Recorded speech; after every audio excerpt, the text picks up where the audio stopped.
Nampally CBI కోర్టుకు జగన్ చేరుకున్నారు.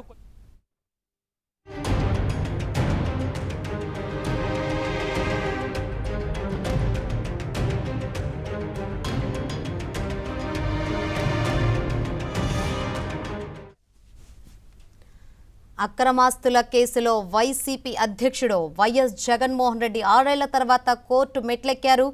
Nampally CBI ప్రత్యేక కోర్టు ముందు హాజరయ్యారు. జగన్ వ్యక్తిగతంగా తమ ముందుకు రావాల్సిందేనని కోర్టు తేల్చి చెప్పడంతో ఇవాళ హాజరు కాక తప్పలేదు.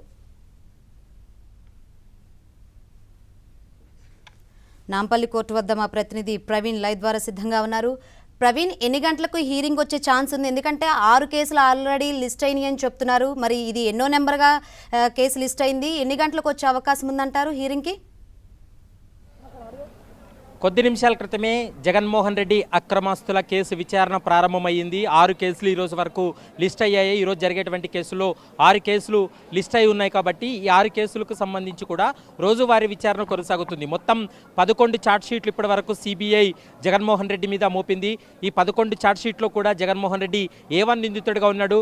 మరోవైపు ఈడీ కేసులో 9 ఛార్జ్షీట్లు వేయడం జరిగింది. 9 ఛార్జ్షీట్లో కూడా జగన్ A1 నిందితుడిగా ఉన్నటువంటి పరిస్థితి ఉంది. ఇప్పుడే కొద్ది నిమిషాల క్రితమే జగన్మోహన్ రెడ్డి ఆస్తుల కేసు విచారణ ప్రారంభమైంది. ఇంకా జగన్మోహన్ రెడ్డి వెయిటింగ్ హాల్లోనే వెయిట్ చేస్తున్నటువంటి పరిస్థితి ఉంది. మరొక 10 నుంచి 15 నిమిషాల వ్యవధిలోనే జగన్మోహన్ రెడ్డిని కోర్టు హాల్లోకి పిలిచేటువంటి అవకాశం అయితే స్పష్టంగా కనపడుతుంది.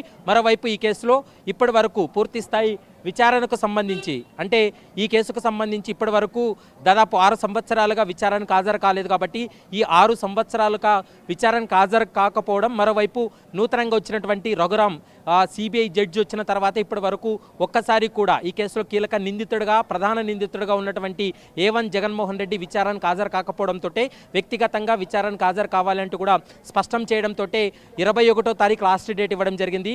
ఒక్కరోజు ముందే తాను వ్యక్తిగతంగా విచారణకు హాజరైనటువంటి పరిస్థితి ఉంది. మరొక 10 నిమిషాల్లో లోపలికి పిలిచేటువంటి అవకాశం ఉంటుంది.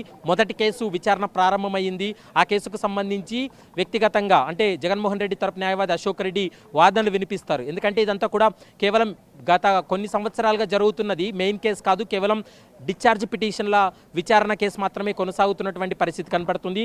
ప్రస్తుతం అయితే మాత్రం పోలీసులు కూడా అలర్ట్ అయినటువంటి పరిస్థితి కనపడుతుంది. ప్రస్తుతం పోలీసులు అన్ని రకాల భద్రతాపరమైనటువంటి చర్యలు కూడా తీసుకుంటున్నటువంటి పరిస్థితి కనపడుతుంది. మరోవైపు ఎక్కడ ఎలాంటి ఇబ్బందులు తలెత్తకుండా అన్ని రకాల చర్యలు కూడా తీసుకుంటున్నారు. అయితే ఇప్పుడే మనకు సమాచారం అందుతుంది జగన్మోహన్ రెడ్డి